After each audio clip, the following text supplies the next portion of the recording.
coming out of retirement more often than Motley Crue. Today we're back for another edition of Missing 411. We'll start by catching up with our old pal, David Politis. Then we'll look at 4 very mysterious, very odd disappearances and give our thoughts on what we think may have happened to each of them. I'm Mike. I'm Ian. And I'm Dave. If you've been longing for a new Missing 411 episode, stick around. Just like Mike's STD doctor, tonight we're looking at 4 new cases. This is Necronomipod.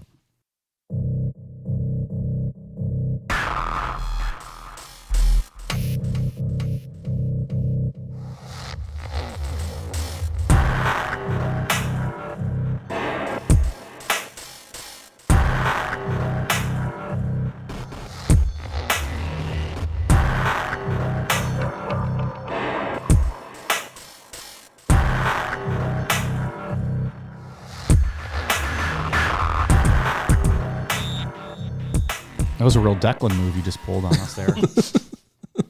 It really was. Been doing this for how long now? And we go to record and you just turn off the recording instead of turning on our mics. At least I recognize it now, not at the end of the show. Oh, that would have been awful. That would really suck. We've never done something like that, knock on wood. Not No, like but that, we've but lost shows before. we lost a half a show that one time because the card got corrupted or something, remember? Oh, yeah. We had to do like sucked. a middle of the day recording like the next day just to make Yeah, up. that's right. Luckily, you didn't have the mics on, so we were able to tell as soon as I started speaking. That's right. That could have been real bad. So I think we solved the mystery of the Goofy. Dave, would you care to share what happened? Speaking of Declan mistakes. Well, I had a bunch of Goofy clips and I was picking which ones to rip off on the soundboard. And when I went back to actually pull it, I pulled an imposter, just a voice guy on YouTube that has like 2,000 followers and he's practiced for real or whatever it was. And He was good on 2 of the 3. Something wrong here. So that is just some random that's guy. just some guy. That makes it even creepier. Especially what's the other one? The one that Ian and I were like, nope, that ain't him. Gosh. No, it's not that one either. It's the other. That is 100% not. Someone commented this week. I don't know if you remember, but it sounds like Jackie the Joke Man from way back in the Howard Stern years in the early 90s. But it sounds like Billy West, who used to do the Jackie puppet. Like they had a Jackie puppet and the voice guy Billy West would voice the Jackie puppet. That's what that sounds like to me. It's not that guy on YouTube, though. No.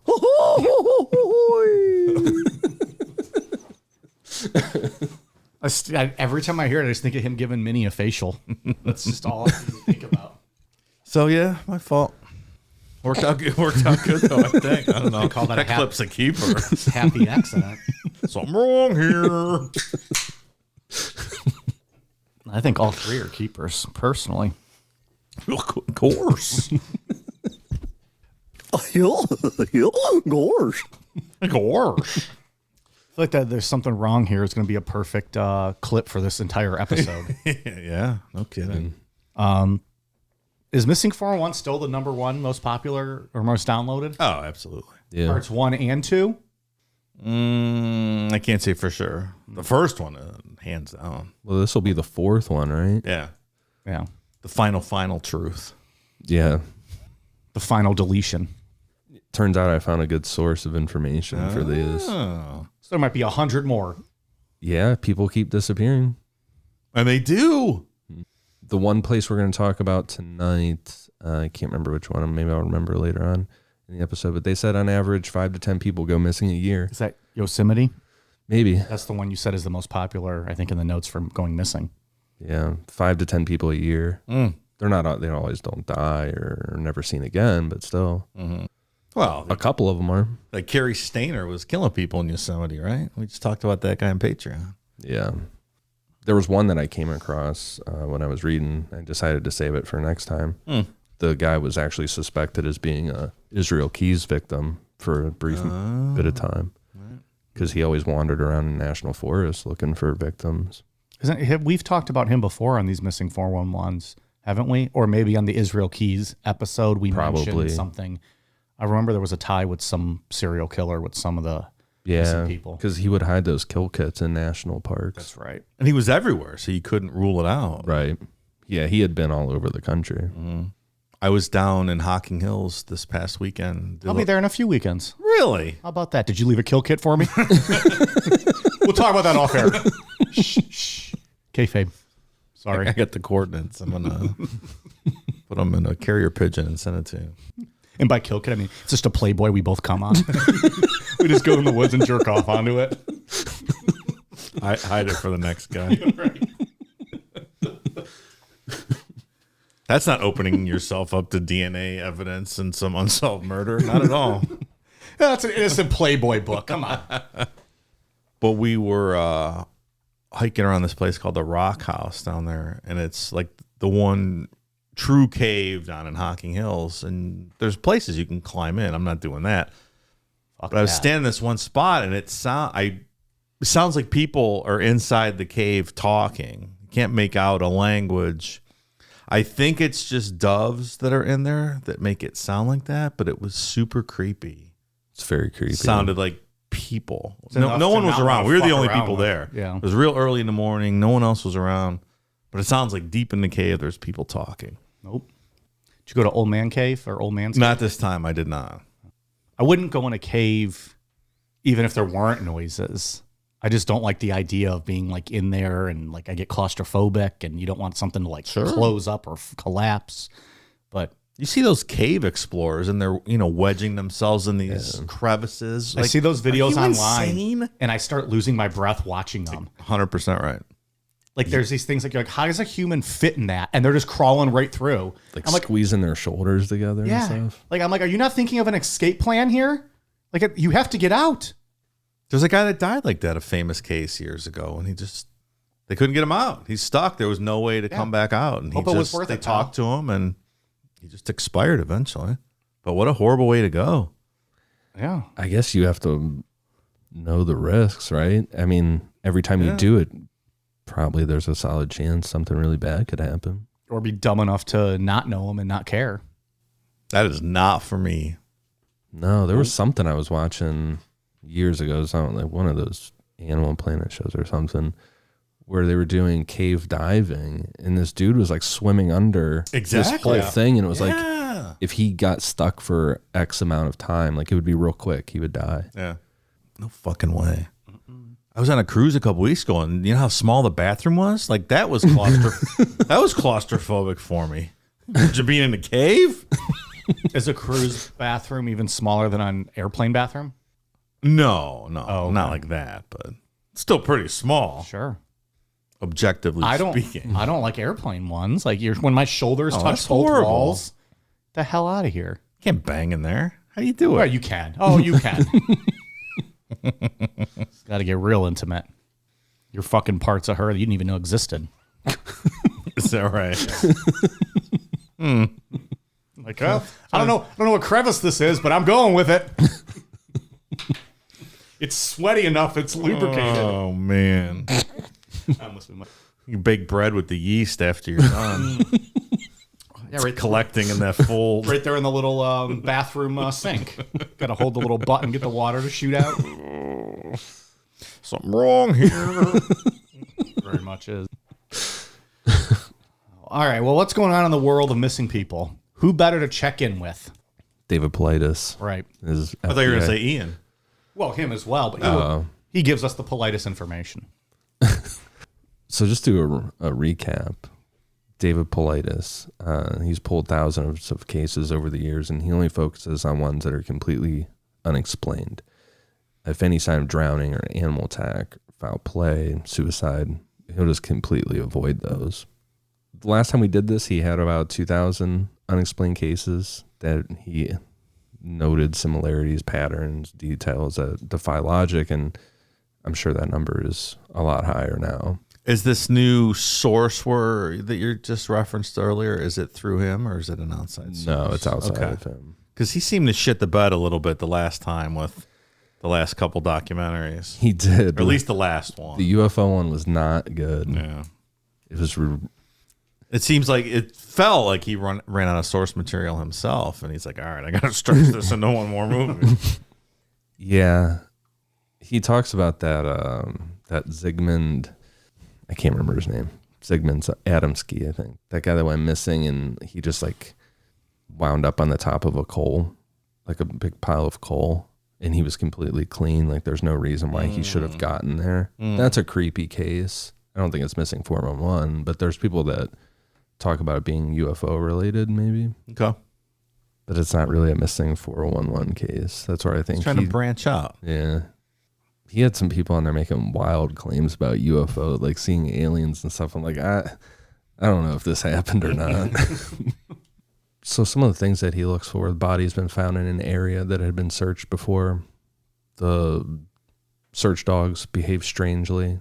A lot of times they just lose a scent, like they're following it for a little bit and then it's just gone, or they never pick up a scent, which is even weirder in some of those. A lot of times people are going uphill instead of downhill, and the person in those cases usually shouldn't be able to get as high as they're found eventually, or get as far away as they're found. Like we had the little kid who was 4 years old in the wintertime. What was it? 20 miles away? Yeah, miles. It was impossible. Away. Yeah.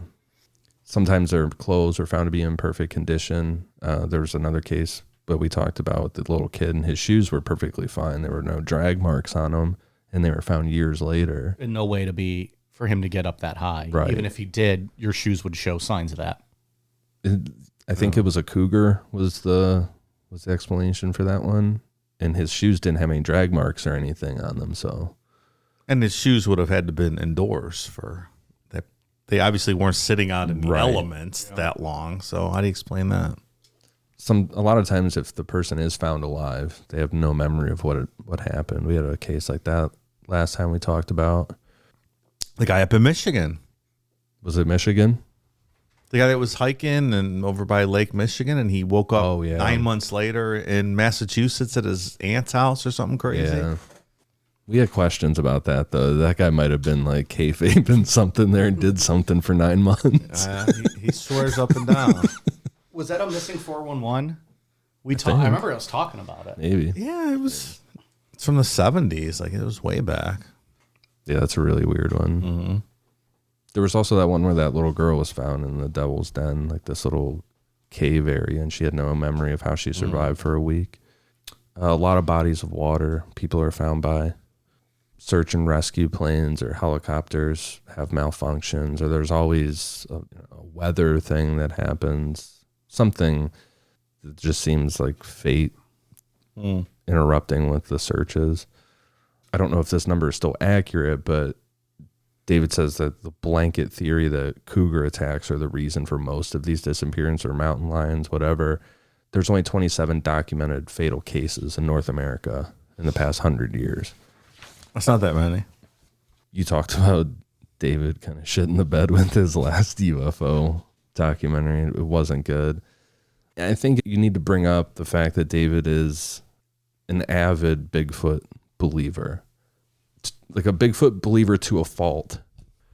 Or maybe it affects his judgment because he wants to believe. Yeah. Or, and a lot of people that associated with that whole thing with like the DNA, and there was supposed to be this big conference that was held, and this Melba Ketchum lady kept pushing it back and pushing it back.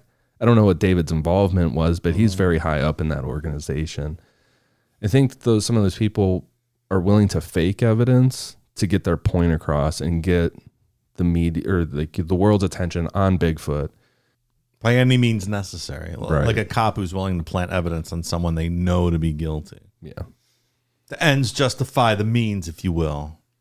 I think that's what's definitely for Melba Ketchum. That was what's going on there. Or she was just trying to scam money. Whatever happened with that? Like, they had nothing, right? It just never fizzled out. And George Norrie demanded the money back. Like, no one will come on my show and tell a lie. Yeah. Tell him, George. I would have never had it on Arts Watch. Melba. Yeah, they were going to have like this live stream where they showed Bigfoot. But she never produced anything other than some really shitty pictures that looked like they were taken off of a flip phone. It was going to be a live stream, like live footage right now of the woods, and here's Bigfoot. And there was a DNA report, like this big scientific thing, and she did release that. But then experts that actually knew what they were talking about looked at her like, this means nothing. There's so many cases like things that happen like that all kind of blends together, because there was those other guys who had the body in the coffin, remember, that they claim was real. Yeah. And then there was the Raelians with their clone thing. Like all that blends together with me as a PR hoax. It's all kind of the same thing. They never really produce what they're claiming they can produce. Those dudes like sewed a bunch of organs yes, into like exactly. a body. They went far with it. At least they went down with the ship. Like, here it is. That was the Raelians? Check it out. No, that was like that used car salesman. I was like, two random that. Well, the Raelians claim they had the clone, right? That they cloned a baby. Of somebody else. That they cloned the baby. Yeah. I remember nothing about that episode. Yeah. Episodes, 1 or 2 parts. 1. Got me. I remember that.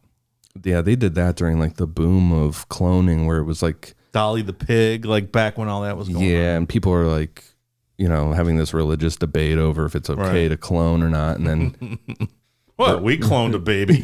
We cloned a human. Like, oh, is this wrong? Because we did a thing. We're doing it again next week, so they got a lot of publicity out of that. They were on Larry King Live. Yeah, that doctor, like, she was a legitimate doctor. Mm-hmm.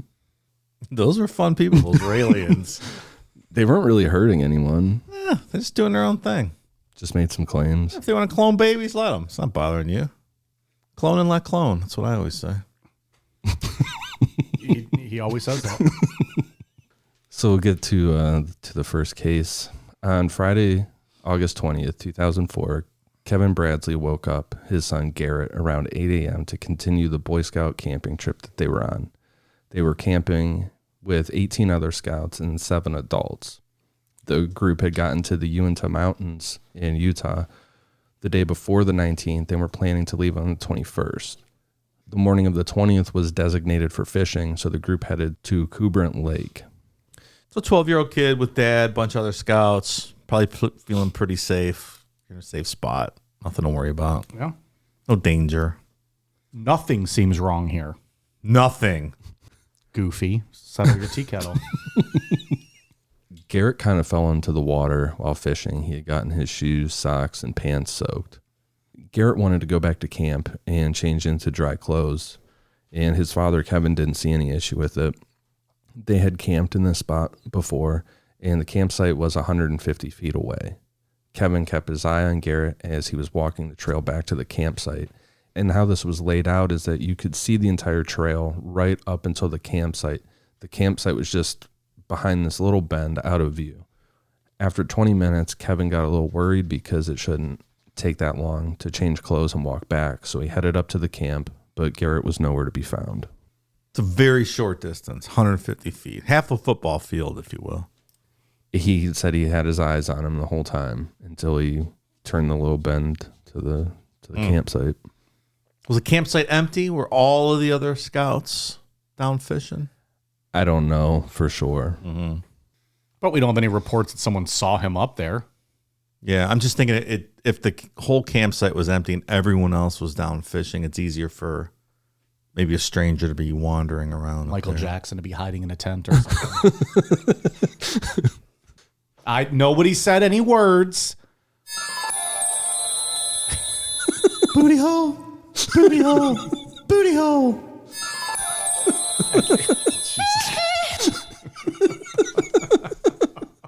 He summoned himself. Did you see that? It's magical. I 100% did not know that he made a sound clip for that. No, I had no idea. That is a shoot. Like, that was not me trying to set Dave up. I had no idea that he made a sound clip. Good Lord. Thanks for calling me up, Mike. He comes in like a genie. It's like a little cloud of smoke. And we just see his figure rise up. It's like glitter falling through the clouds. Oh, glitter's the worst. Now it's going to be all over us forever. So So a massive search was conducted consisting of 200 volunteers and rescue team members from Cache, Utah, Salt Lake, Wasatch, and Duquesne counties. They put out the information that Garrett was wearing a black hoodie and reversible black and red sweatpants and white Nike socks, Converse tennis shoes. They searched on foot, with dogs, and on horseback, but all they ever found was one of Garrett's socks in a boulder field 2,640 feet away, or a half mile from that campsite. The sock was rolled into a ball, which Kevin said that that's how Garrett would take off his socks, just take them off and kind of just roll them in a ball and throw them. That's what I do. I get it. Okay. We'll look for that if you ever go missing. The official search for Garrett was called off after 9 days. A 3-mile radius from where he was last seen was searched, and the official search was over. The family continued going back 2 or 3 times a week until winter hit. And that night that he went missing, it got extremely cold that night. Like it was in, I think, like 18 degrees at nighttime. So in August too. That's pretty chilly. yeah, so he had to. I guess if you're up in a mountain.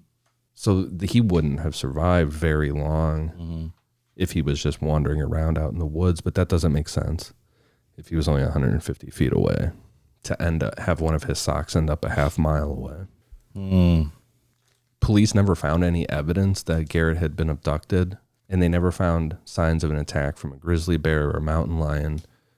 Because if that would have happened, you would have expected to see his fishing rod and stuff left behind somewhere, because he had his fishing rod on him. He was carrying it with him, but his rod was never found. It's literally like he just vanished around that corner.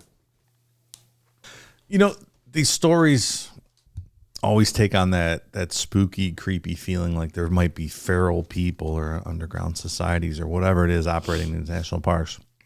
But I don't know if you saw last month, that 9-year-old girl disappeared at the campground up in, was it upstate New York? Yeah. And they found some crazy guy in the area, had her in a mobile home, like in his mom's backyard, stuffed in a cabinet. And they only found him because he wrote some ransom note and put it in their mailbox or something, and it had his fucking DNA on it, and they traced it back and found him real quick. But if he wouldn't have done something like that, we might not have ever found her. And it could have been filed under this sort of case. I think it just shows how easy it is for someone to... It was just some crazy guy in the park grabbed this 9-year-old girl while she was riding her bike around the lake, and she was gone. And you have to assume several of these stories are situations like that. Yeah. Kids getting abducted and maybe being still held out there. Or even adults being abducted. You know, who knows? Sure. So it could have been just some crazy guy wandering in their campsite because it was empty, maybe looking to steal stuff from their tents or whatever. Crime of opportunity, grabbed him, and he's gone. You never see him again. I think that's what makes these stories so creepy, is how fast, like regardless of how it happened, how fast it can happen. Right. You know, like probably more than likely he was abducted. That seems to make the most sense. Probably, sure. So within 20 minutes, you keep your eye on him. He turns the corner, just gone. That's, just that little window of opportunity. Yeah. And 20 minutes is a long time, though. Honestly, how long does it take a kid to walk 150 feet? He probably grabbed him right away. Yeah, turn the corner, and you're talking 19 minutes later, someone's looking for him. You can be a long ways away in 19 minutes. Right. I just mean in the scheme of things, like if you're a predator out there and, you know, you just happen to be like stalking on this group or searching, and then boom, this kid shows up, grab them. And then, you know, I think waiting 20 minutes is a long time to maybe check on a kid, because by then, who knows, like you said.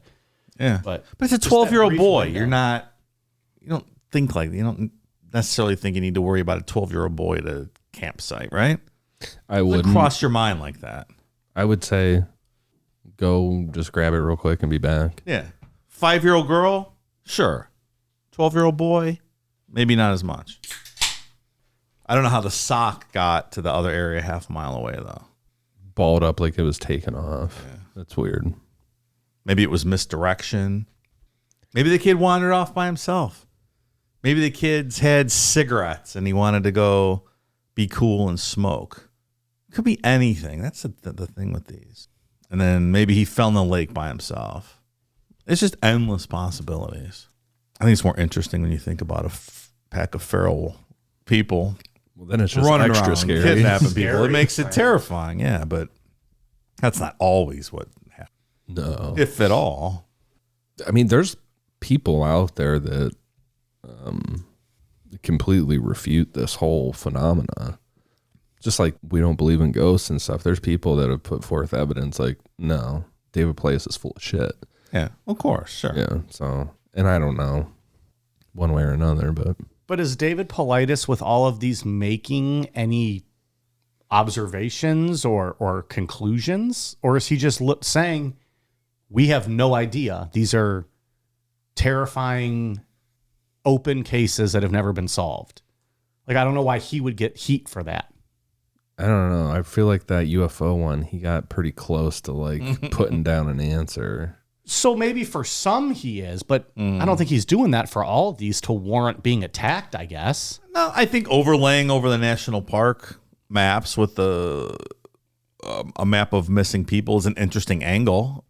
Because And nobody I else think- is doing it. No Yeah. one's talking about this. But, there how many, like 60 kids disappeared in Cleveland last month, too.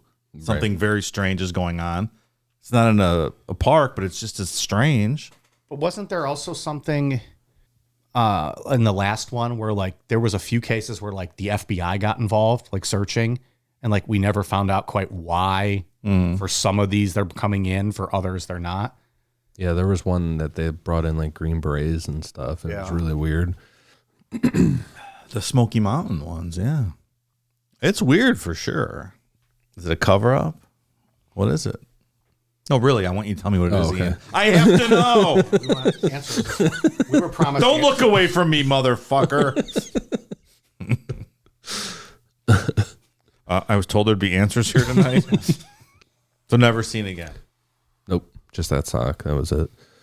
And there's so many more cases of people going missing in the wilderness like this, but cases of people going missing in the wilderness that don't fit the missing 411 criteria, but just off a little bit, like someone's car will be found abandoned. It's still a really weird case. There's hundreds of thousands of those. The number of people that go missing in this country here is astounding. Just in national forests, if you just take that chunk, it's huge. That's why this story is so crazy. What's the number? Do we know the number offhand? I don't know the number offhand, but it's very large. Yeah, and they don't keep a specific list too. That's one of David Plate's issues That's with true, it, yeah. is that they don't keep this on record. Yeah, you don't get very good answers from the National Park Service as to Well, that wouldn't be very what's good PR. going on. Yeah. Come to the national parks. You might disappear. Mrs. Hildebrandt work for the parks. It says Mrs. Hildebrandt from the park. She accepted a new position. Hello, national parks. I'm looking for Mike Namapod. Maybe he disappeared in the park. He's not returning my calls. Just want to fuck. The next case is Stacy Harris. On July 25th, 1981, 14-year-old Stacy Harris went on a horse riding trip in the Sunrise Meadow area of Yosemite National Park in California. The group consisted of Stacy, her father George, and 7 other people. After riding for a couple hours, they stopped at some cabins at Sunrise High Sierra Camp. Stacy changed her clothes and told her dad that she was going to walk down a trail a little bit to take some pictures. She asked her dad if he wanted to go with her, but he said no. He was tired from horseback riding. Decisions that haunt you forever, right? Yeah, for real. So Stacy started walking down the hill, and sitting on a boulder 100 feet away from the cabins was 70-year-old Gerald Stewart. Stacy asked Gerald if he wanted to walk with her, to which he said yes. Everyone could see them from the cabin, so witnesses saw Stacy and Gerald walking. Then they also saw them stop. Gerald decided that he didn't want to walk all the way down this hill to the body of water Stacy wanted to walk to. And it's not clear which body of water that she told Gerald that she was walking to. It had to have been either a few hundred yards to Long Meadow or the longer walk to Sunrise Lakes, which was a mile and a half away. That's a good distance away. Yeah, a mile and a half it's pretty far. Yeah. After enough time had passed to be worried about Stacy, It's not clear about how long that was. The group she was with started to look for her. A group of people came walking up the hill from the direction that Stacy was last seen, but they said that they hadn't seen her.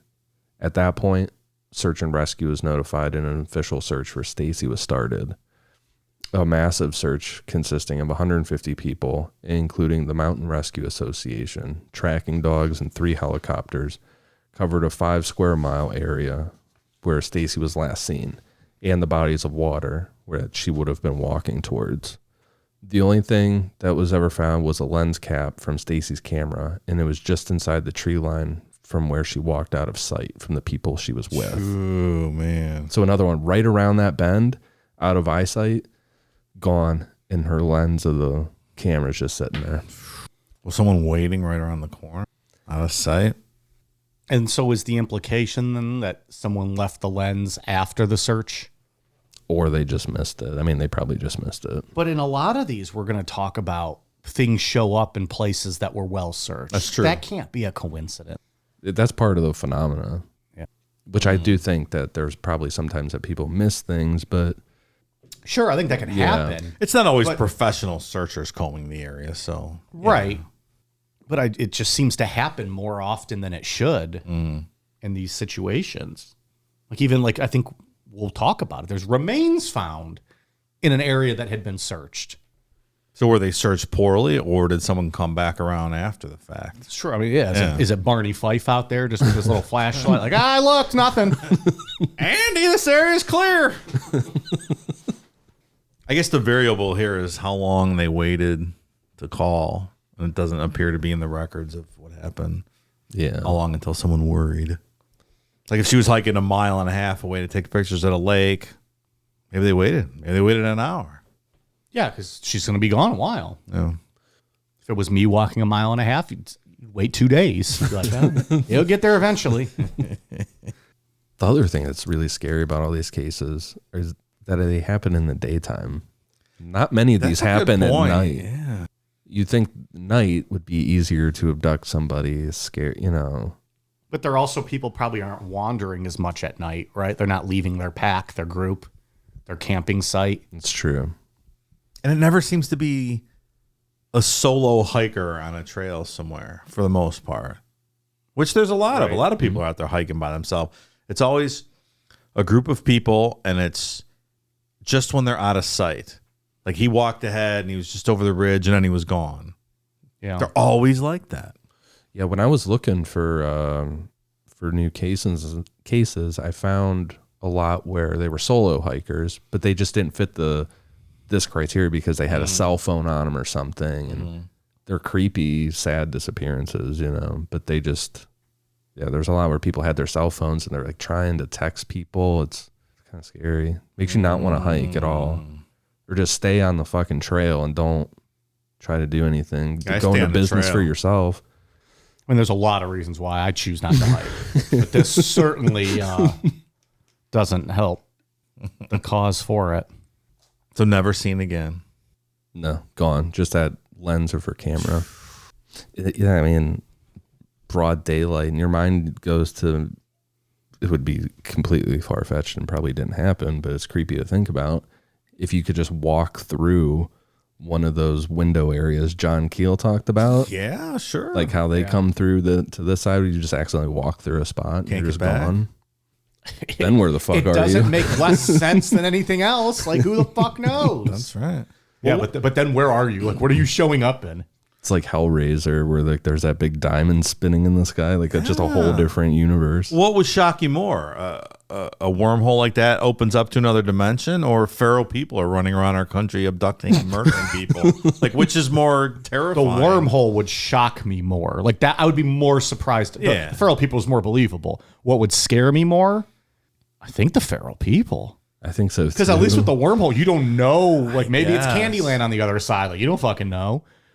But the feral people thing, there's something about that is just terrifying. Oh yeah, I like those Sierra sounds because you can hear it and you can imagine what was Yeah. going on there.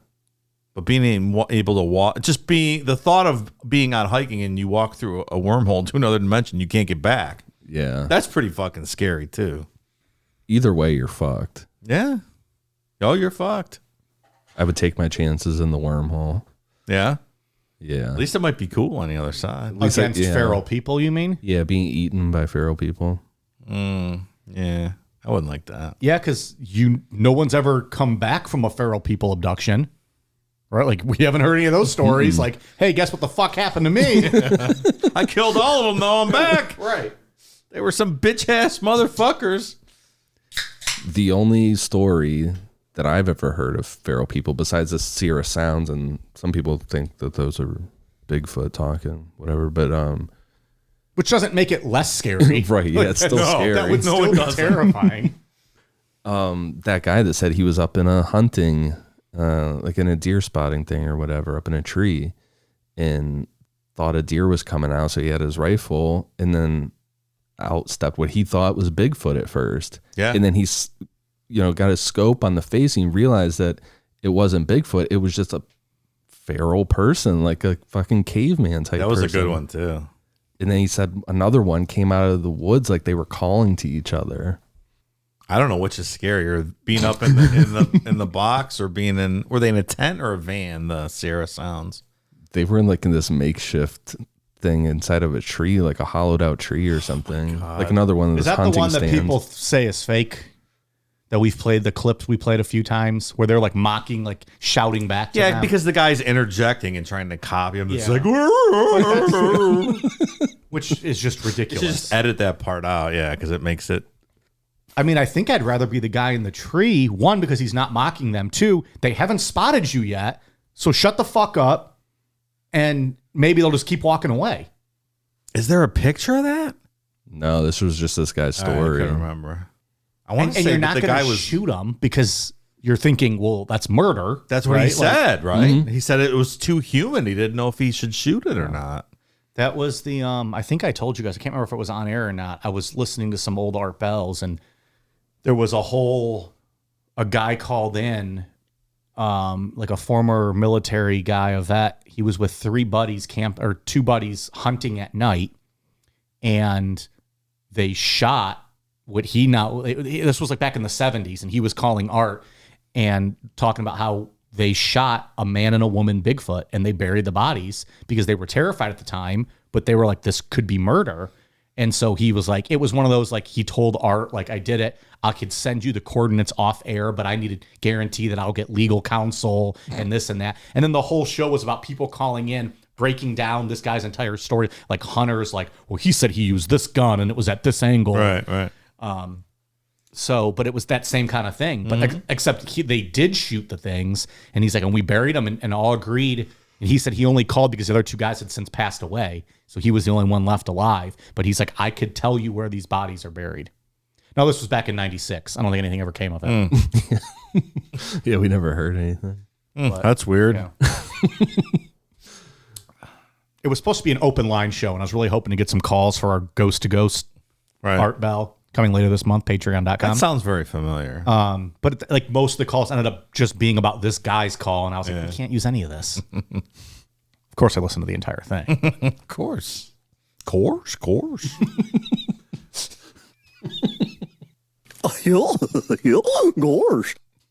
The next one is Dale Stelling. On June 9th, 2013, Dale Stelling went to the Mesa Verde National Park in Colorado with his wife, Deneen, and his parents. Dale was an experienced hiker, but his wife and his parents weren't. So Dale went alone for a hike and left at 4:30 p.m. The trail is less than a quarter-mile long and connects to the Petroglyph Point Trail. So it's a 2.5-mile loop. It just comes around, which in total should have taken Dale an hour to hike. Even though it was hot in the park when Dale left, it had been between 90 and 100 degrees out. He didn't take water with him. All Dale had on him was his cell phone. He also had like car keys and cigarettes on him. Also, Who needs water when you have cigarettes? A little hiking, smoking. Speaking of that, I saw some guy walking down my neighborhood, some older guy. Never seen him before. He was walking this little like Chihuahua type dog, drinking a natty ice and smoking a cigarette. Yeah. Just walking down the street, broad daylight. Good for you, fella. I applaud you. It was middle of the afternoon too. It was like 2 Nice. o'clock. That's the best. That's how my retirement's going to be. Walking my Chihuahua. I think if this guy's drinking a Natty Ice, smoking a cigarette at 2 o'clock, he ain't retired.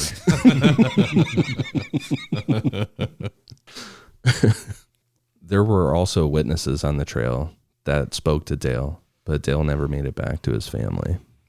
How old is Dale? Just for reference. Dale is in his 40s. 40s, okay. After 2 hours, Dale was reported missing, and a massive search took place, consisting of rescue team members, tracking dogs, helicopters, and teams of searchers that rappelled down cliffs in case Dale had fallen, because the way this trail was, there was a solid drop off. Like if you need to stay on the trail, you can't just go walking off. As if I needed another reason not to go hiking. Might fall off a cliff. Regarding Dale's cell phone, they could never get a ping off of it. The only thing that phone records showed was that Dale had tried to access his voicemail at 7 p.m. the night he went missing. Let me ask you something.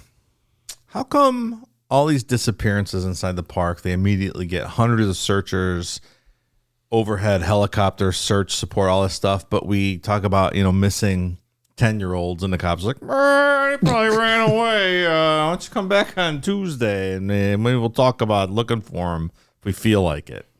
Is it because it's federal? Like federal land, Yeah, so they have more resources? Perhaps that's it. Not the local Probably that. police officers. And they also probably don't want that PR either. Someone else going missing in a national park. Yeah. We talked about that on whatever episode, the one you said, Carrie Stainer. Mm-hmm. Remember, the FBI was in there ready to shut. They rounded up all those people because they didn't want the PR for tourism. That's true. They just started mass arresting everyone. So that's probably part of it. And plus, those rangers, they don't really have anything exciting going on for the most part, right? So something like that, they're fucking probably ready to go. Yeah, what's the life of a ranger? Yeah. I mean, other than like animal type stuff. Yeah. Maybe.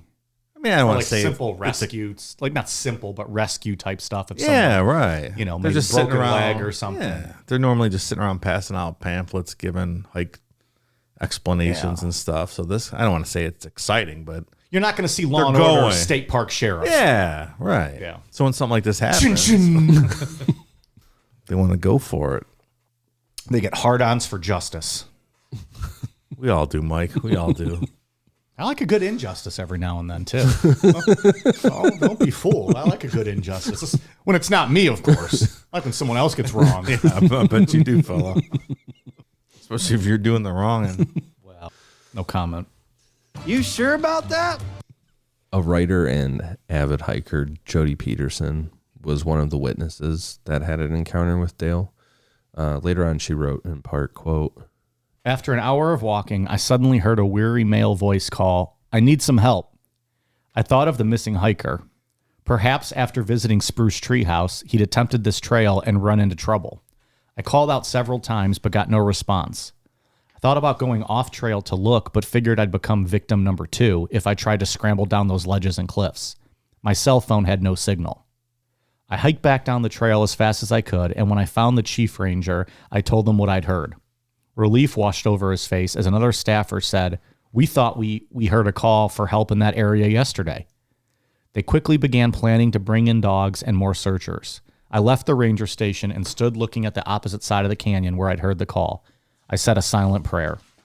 When I got back to my western Colorado home the following day, I checked the news, thinking I'd read that the hiker had been found.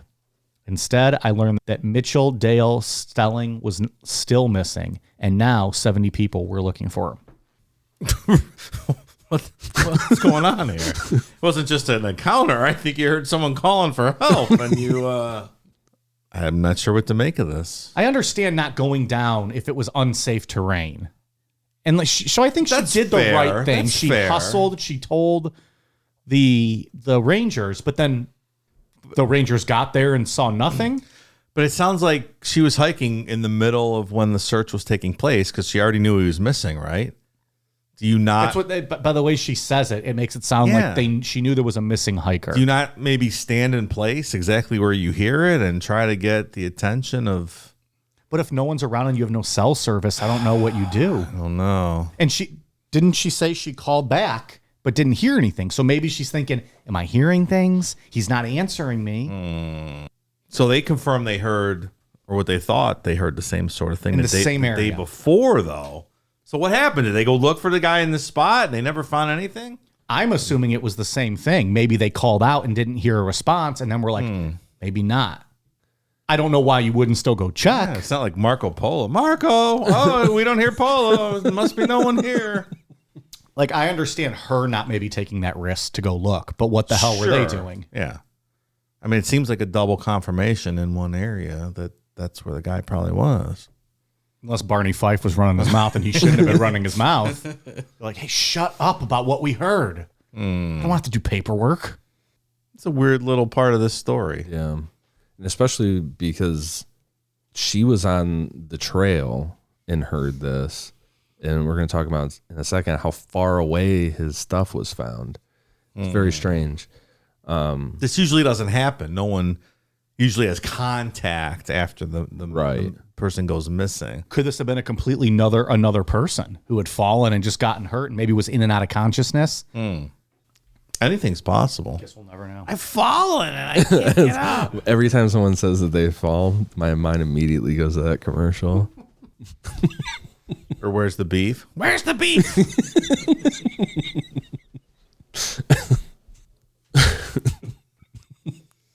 Where's the beef? I think it's just funny how much it tickles him. I know, that's why it's funny. The clip itself, it's okay. The fact that it just makes Ian giggle hysterically is the best. This story gets even weirder. Yeah, this next part is so weird because on September 17th, 2020, an anonymous tip came in to the Mesa Verde National Park Superintendent, Cliff Spencer. The tip didn't give an exact location of Dale's remains, but the caller just gave a general location. Dale's remains ended up being found 4.5 miles away from where he was last seen, but oddly in a location that had been thoroughly searched multiple times when they were doing that initial search. As of us recording this episode, DNA or dental records haven't been done, but Dale's driver's license, credit cards, and social security card were found near the remains. Also weird, none of his clothes or shoes were found. He was naked. Huh. How far away from that spot where the lady claims to have heard him? That was on that same loop, right? So Yeah. So 4.5 roughly feet, from that spot. Okay. which makes that really, really weird. Yeah. Because you would presume that he wouldn't have made it very far from that spot. If he, how she described it, a weary man's voice. Like he was already hurt, tired, Yeah. exhausted, whatever. How'd he get another 4 miles away? Through very rough terrain. He didn't seem like experienced hiker, but maybe like on the tail end of being an experienced hiker, like he wasn't doing it as much anymore. Okay. That's how he was described. I mean, depending on the trails, they can get confusing. People can get turned around and start heading the wrong direction. It's not unheard of. Who called in the tip, though? Right. I mean, you know, I have questions. did somebody find the body and not want to get involved at all? Like someone was out hiking or deep woods camping and they came across the guy? Because of the driver's license and that stuff, they could have seen that, like whose driver's license this was. Did they call in a tip specifically mentioning it was him or Yeah. just that they found a body? Okay. Specifically for him. That's what my mind went to. Somebody saw the driver's license, like stumbled upon this, and they were like, okay, we'll just anonymously call, but I don't want to get involved in this. Which I completely understand. Oh, yeah. I don't for want to sure. get involved in all that because you know how it's going to be. You don't want to talk to the police and do all that. Some cop gets a hard on for you. You're like, dude, I was just out here hiking, man. Yeah. Just trying to help you guys out. Yeah. Just doing your job. So I get that. I understand that. You know where people don't go missing? Embassy Suites. Now they're sitting in the lounge with free wine, happy hour every night. Exactly. And why people choose to hike instead of do that, I will never understand. Hike on down to the bar, have a few free drinks, and then stumble and get lost on your way up to the room. Let me tell you, I was hiking a couple days ago. It's the only we were the only people out there. It was nice. Communing with nature, getting some exercise. How does it compare to an Embassy Suites bar, though? Fresh air. And it's no comparison to an Embassy Suites bar, obviously. But, you know, You can't drink every day. Well, you sure about that? When I was looking at some of like the interviews that the Park Service did with this case, they were very, very like stern about like you don't go off the trails in this area. So presumably he just did his own thing and decided he was going to go off trail, and this is what happens. This is why they warn. But as an experienced hiker, why do something like that? If you know, like, hey, they're not putting these up just for shits and giggles. What if he tripped? What if he fell down and hit his head? I mean, that makes a little more sense. Discombobulated and disoriented. And not that it doesn't make sense. I'm just questioning why someone would do that if you're experienced enough to be smart enough to know. Yeah, I think we just tend to take a narrow approach when we look at these stories, and anything could happen when you're out on the trail. Alone like that. Alone, like, sure. I fall down, I hit my head, I'm disoriented, Yeah, sure. I spin myself around, I do the hokey pokey, and then I start marching in the other direction, and I have Right a off slight the cliff. concussion, and I fall off. Yeah, exactly. And that you can't I get. account for every potential scenario like that. But then you get these twists where it's found 4.5 miles away. And someone calls in a Right. tip. You don't Yeah. fall 4.5 miles. So, like, I get the initial part Yeah, of it. Yeah, like, this exactly. could be anything. But then there's all these weird circumstances. What was the weather? Was it cold at night? Because when you get cold at night and you get Your penis shrinks. That's what I tell the ladies. well, when you get It's just really cold. Sorry, it's a little chilly in here. George, I was swimming. Mike, the thermostat says 72. No, it's very chilly in here. When you start freezing to death, your body makes you feel warm, so people start taking off their clothes because they think they're overheating. So if he was out in the elements, it might explain why he was found naked, because he took off all his clothes because he thought he was very warm. It'd be interesting to see how cold it got, because it was really hot that day. It was 90, into the 90s. Mm-hmm. But that's like the story we talked about earlier, where it got down to 18 degrees at night. Yeah, those exactly. areas can get super cold. Where are we at again? I don't even know. Colorado. Colorado. Okay. It's up in the mountains. Probably the same thing. That's my explanation. Bumped his head, wandered off. But that 4.5 Froze to mile death. thing is weird. But if you think you're heading back, you're trying to get back to your family, you're just a little bit off because you're bump on your head, your concussion, whatever. Strip You're naked. walking, and you start getting cold, you're freezing, you take your clothes off. Eventually, you just lay down and you're done. There was a story that I was looking at for this. I didn't include it because it didn't fit the missing 401 criteria. It's this woman named Geraldine Larguet. I think that's how you say her last name. Hers was documented. She got lost, and hers was documented through text messages. She was 68 years old. She made it really far. If she would have never texted anybody, and then they just found her remains so far away, you would think like, holy fuck, how did she get this far? But she made it that far. So Texting along the way and no one could find her. Yeah. So it is possible for people to kind of, I guess, fight to get out of their situation. She was able to text people, but they couldn't like ping her cell phone. No. Wow.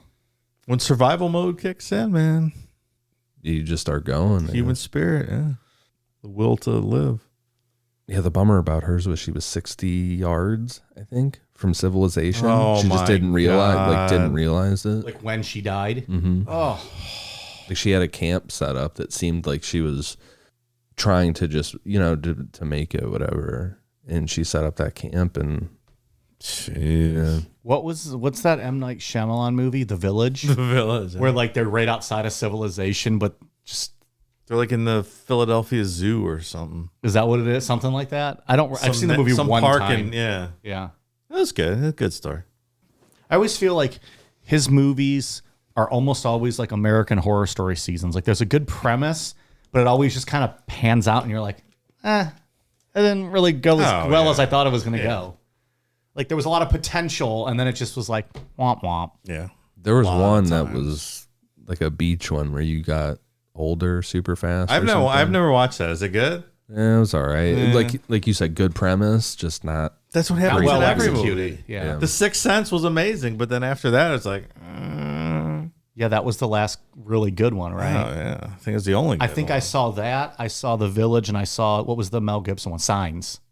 That was all right. And wasn't that like right after Sixth Sense? It was interesting. But those are the only three I've seen, I think. Like Signs I was saw all The right. Happening, and like nothing happened. It was Wait, just which one was The dumb. Happening? With That sounds- Marky Mark. I might have seen that one too. So bad. Some of them are so bad. But Fuck you, I'm like Shyamalan. like, dude, come on.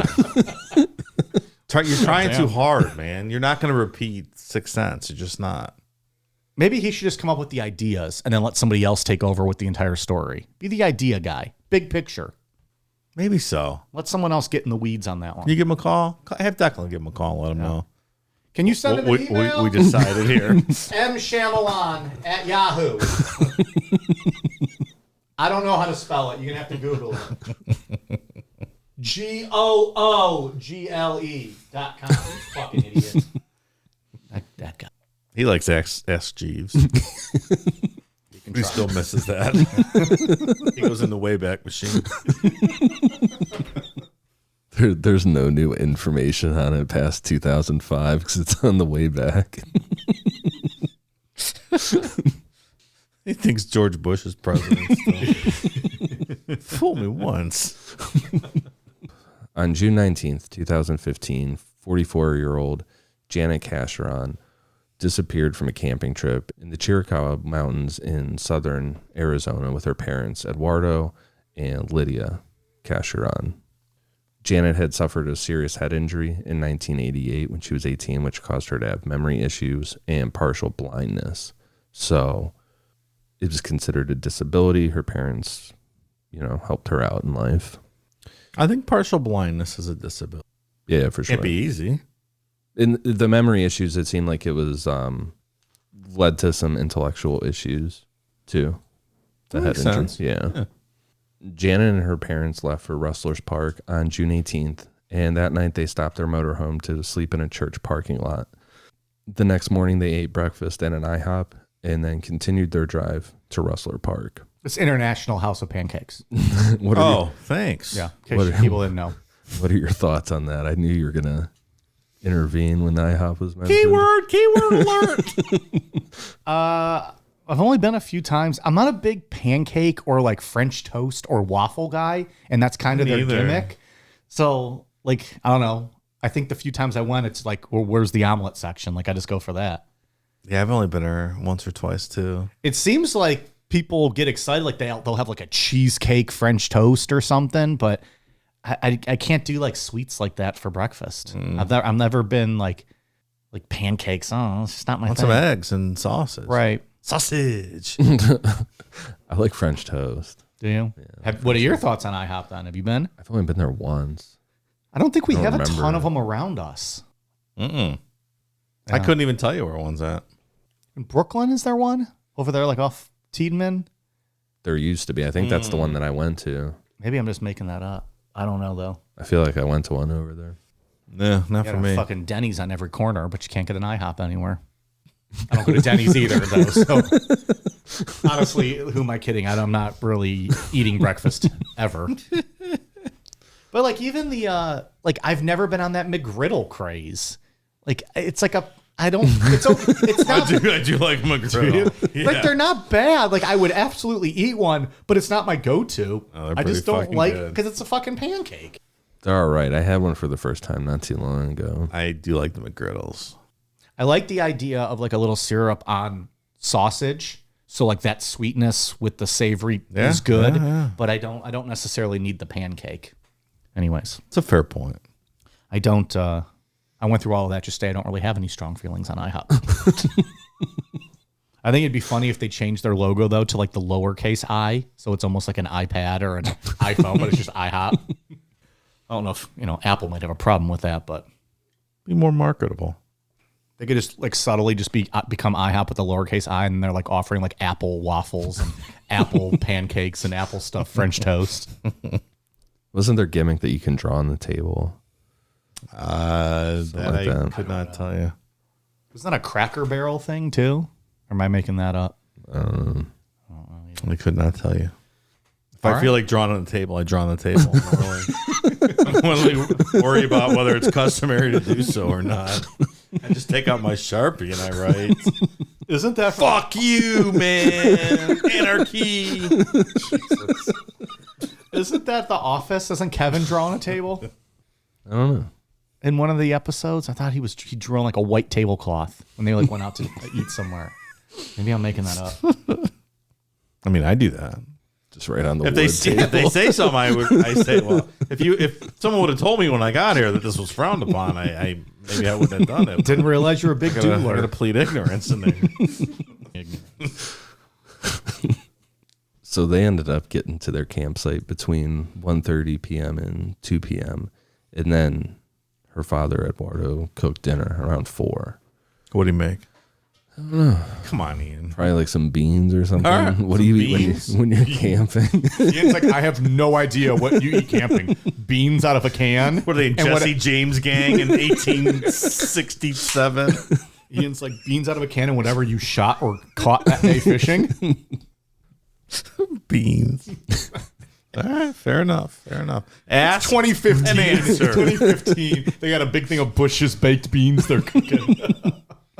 Out on the prairie. Yeah. Get ready to rob a bank in the morning in town. With their like hobo stick thing. Meanwhile, what they have a camper, right? Which means they have a full kitchen, a fridge, a freezer. They're probably eating fucking chicken nuggets and frozen curly fries. Yeah, they just came from IHOP. So Right. Probably leftover IHOP. Yeah, their little to-go bags. about an hour after they ate, Janet's mother asked Janet to go on a walk with her to the office area of the park. They had to pay for their campsite, but Janet didn't want to go.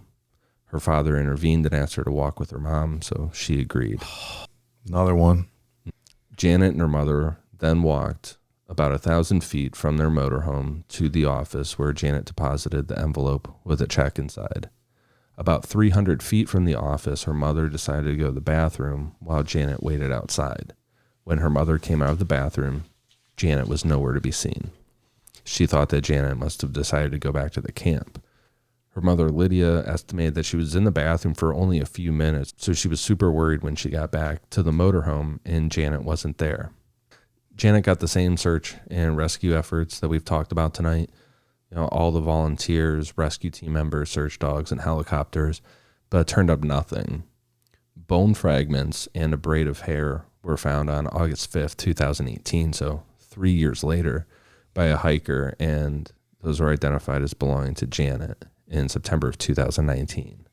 Results from the Tucson Medical Examiner's Office confirmed a match with Janet's DNA, and oddly, those remains were found less than a mile away from where she was last seen, in an area that had been searched multiple times. It's like what we talked about earlier. That's a little fishy. The fact that her mother just went into a bathroom for like just a couple of minutes and she's just gone forever. Like with someone in the woods and she just, I don't know. Hey, Just come that on. quick moment. Hey, hey, help me. I'm hurt. She walks over there and pulls her into the woods. She's gone. It'd have to be something like that in that small window of time. Do we feel like the searchers missed the area or that someone came back later on? This one seemed like it would be really hard to miss with all those search dogs and stuff.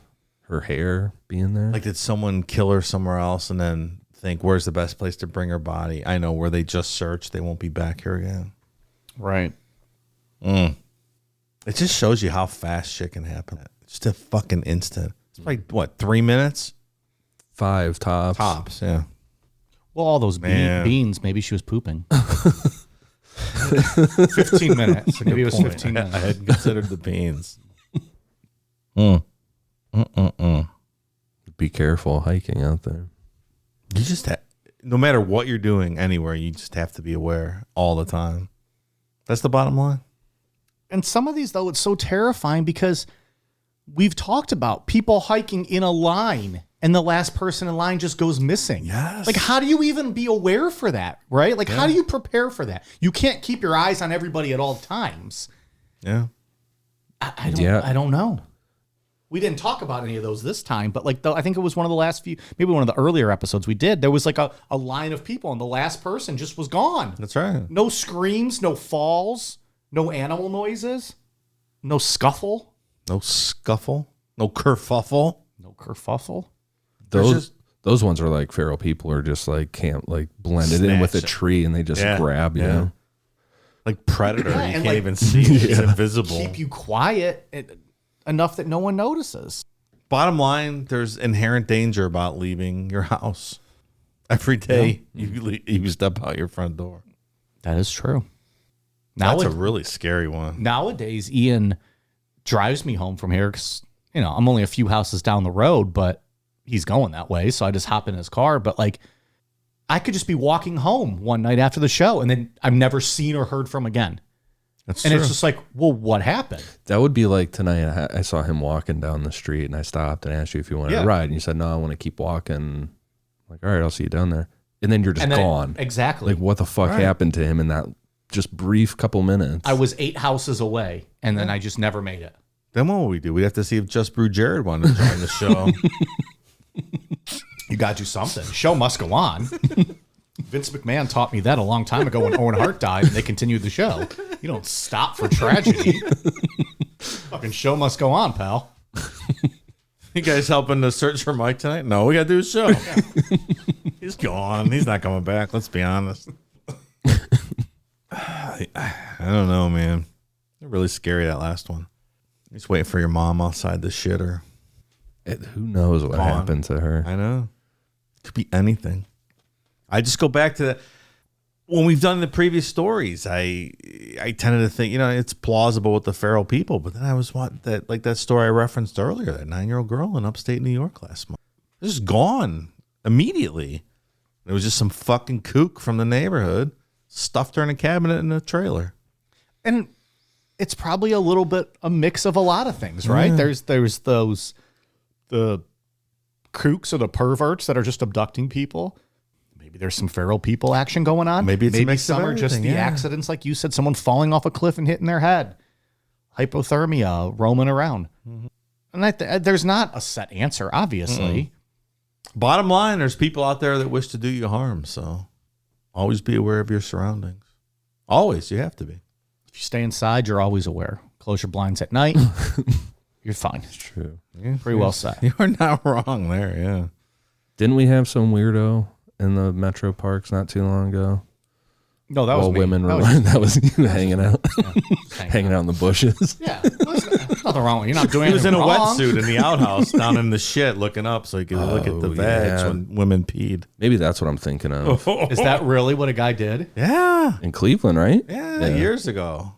That's definitely what I'm thinking of. Was down in the pile of shit in a wetsuit. Is that the only way that man is able to see a vagina?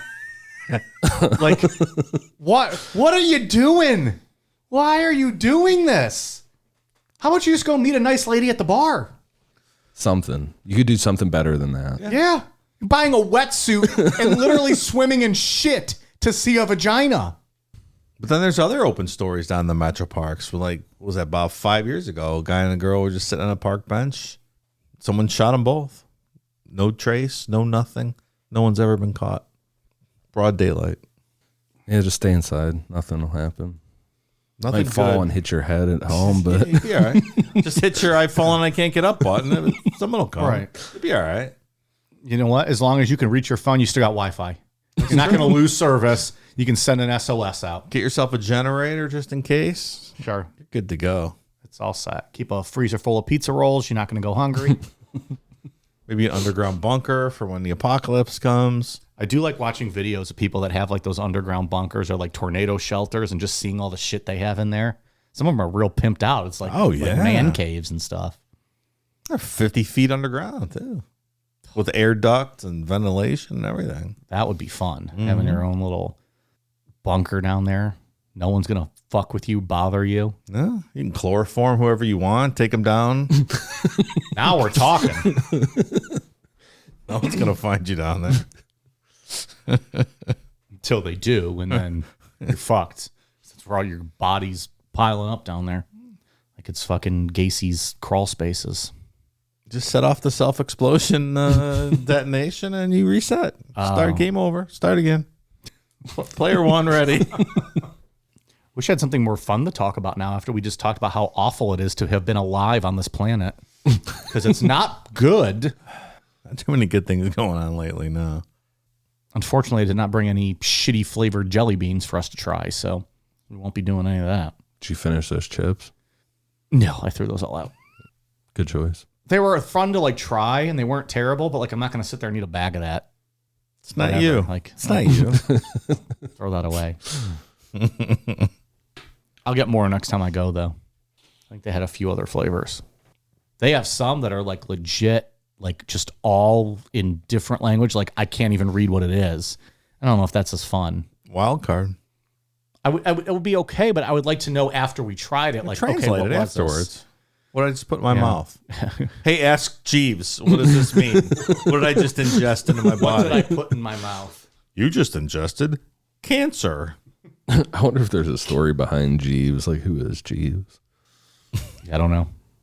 I'm not going to look it up, but I remember when I had. Remember, did you ever have computer class? Mm-hmm. Yeah. learn how to type and shit and play Oregon Trail. Yeah. I had that. So this would have been early 90s. And I specifically remember our computer teacher teaching us Ask Jeeves. And this is what you go to ask it questions and look things up. Mm-hmm. I was like, wow. What a world. What do boobies look like? Jeeves. This is the pinnacle of civilization. This guy Jeeves tells me whatever I want to know. This is great. This guy Jeeves. It's only downhill from there. Well, it got even better because after that, when we had free time, I got to play Oregon Trail. And then it'd be like me and Hulk Hogan and Kevin Nash and Razor Ramon and Shawn Michaels and Ultimate Warrior all making it out, going out west. And then some would die and some wouldn't. It's good times. It's the best of times. It's always me and the wrestlers going on out there. We should make a documentary. What happened to Ask Jeeves? What happened to Jeeves? The death of Jeeves. Special report. I bet you somebody bought, like Google probably just bought them. Of course. Think you're out of business now, Jeeves. And that's the documentary. There it is. It's a short film festival short program, 1.5 minutes. Yeah, it's like this whole big intro build up. Like, remember your childhood. Ask Jeeves. Who is Jeeves? Where did he come from? In 2015, Google bought it. Just like whoever the random guy that owned it was. Right. A Michael Scott joint. Well, I think next time maybe do a missing national forest one that isn't necessarily just missing 411 Maybe lighten up on the David Paulides aspect parameters. Yeah, we could. This one might fit what we're looking to talk about. Yeah, there's some good ones that are very not good, but creepy ones that are very strange, but they just don't fit that category. So what you're saying is Missing 411 Part 5 is going to be our Tokyo Drift. Yeah. Okay. We're going to call it a bit. Missing 401 Part 5 Tokyo Drift. That's what I want to call it. Yeah, we can do that. No Vin Diesel. We won't even mention David Paulides. He won't even be talked about. Nope. This is our, Season of the Witch, Halloween 3. But for real, that one lady, that Geraldine lady, if she wouldn't have had the text messages to go along with her story, I would have been shocked. She would have been a missing 401. I would be like, how did a 68-year-old woman get this far away? It's crazy. And I think that's my point on a lot of these. If you'd see maybe one aspect of the story that we're not seeing, the whole thing would be a lot clearer. Yeah. It wouldn't be so creepy and strange. Yeah. But at the end of the day, it is still really creepy how fast you can go missing. It absolutely is. Fucking feral people. Stay in the caves. Yeah, don't bother. Don't bother. Go tell them. Go tell away. You're not even a United States citizen. Get out of here. I'm just hiking. What if they had smartphones and they can listen to us? They're listening to this podcast. Their favorite episodes are these. We talk about them. They get all excited when we say feral people. Ah! Something wrong here. It certainly is goofy. There certainly is. Those accounts of feral people from back in like the Civil War time, like guys that got stuck out there and just never assimilated back to society. I guess that could happen for sure. Sure it could. The people in the Smoky Mountains, right? When they took those people's farms and houses to make the Smoky Mountain National Park, and some of those people just went underground, right? Stayed in the mountains. Start having some kids. Isn't that the legend? Yeah. No, thank you. Whew. Anything else on missing people? Stay the fuck away from me, feral people. Yeah, I would not. They tried to get I would me not last like to meet weekend. any. Well, they're not going to come to your house, Dave, so keep that in mind. I also don't think they book rooms at the Embassy Suites or the Holiday Inns or the good point. Ramadas or Black-eyed kids, welcome at my house. Feral people, not welcome. need not apply. Need not apply. You will not be granted asylum in this crib. All right, what do we got on for Patreon? Necronomipod would like to thank and welcome the following new patrons. Sir Vix Masher. 3 words. Ryan Lamb. Jay Bonnie. O. Fuck Casey. Mary Jody. Cuck Mike. Yeah, I can live with that one. Sure. I'll watch you bang out Not both bad. of them. Heretic Dan. Ingrid. Sergeant Womb Broom.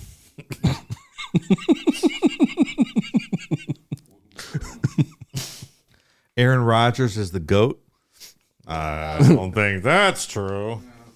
Joel Ferguson, Tanner Dunn, Joe Moore, Bang Hookers, Eat Boogers, John Doe, Stephanie Butenhoff, Andrew Vandenberg, Sydney Baltima, Patra Sang, Erica Polly, Blair Davies, Captain Odo, Glaximus, Vicky Metcalf, Slogan Logan, Brandy Boxel, Ashley Falls, Shayla Floyd, Cassandra Bishop. I get nervous when I see orangutan titties. Don't we all, sir? Don't we all? Why is that? That's a good point. Don't we all, sir, ma'am? Don't we all? Sir, man. Carly DeVay, Janice, Heather Medell, Danger Dan, Candy Mandy, Jamie Barney, Brandy King, Heather Getz, Tanner Odell Duval, Adam Hahn, Joy Reynolds, and Declan Nutbutter. Declan Nutbutter. Thank you so much, new patrons, for your support. That's a disgusting name. Should be ashamed of themselves. They really should. What do you got, Ian? For iTunes, I have shout outs for Aunt B 82, Annie Cosba 96, Hanson fan Mandy, just a fan of the musical group Hanson. Not just a fan, I believe they said it's the greatest band in the world. That's what in the review to us. That's what she said. Yes. That's very random. Yeah. Totally not related to your lovely podcast, but Hanson is the most underrated band in the world. Wow. There you go. Thank you. And we don't need another hero. Thank you guys for the awesome reviews. You got an international one for us, Dave? I do have a couple international Oh, ones. look at that. Devlina S. from Great Britain. And NJH JJJJ, also from Great Britain. So thank you, Brits. Very kind reviews this week. Good stuff. Anything else to talk about tonight? We cover it all. I don't think so. I'm going to go have nightmares about getting abducted on the hiking trail. Stay on the path, people. Stay on the path. The path to God. Obviously. Obviously. I will be sure to do no hiking when I'm in Hocking Hills. That way they can't get me. Oh, they'll get you. All right. We are on Twitter, Facebook, Instagram, YouTube at Necronomipod. Patreon.com/Necronomipod, Amazon.com, search Necronomipod for all of our merch, Necronomipod.com. All right, you guys ready for a cool down beer? Cheers.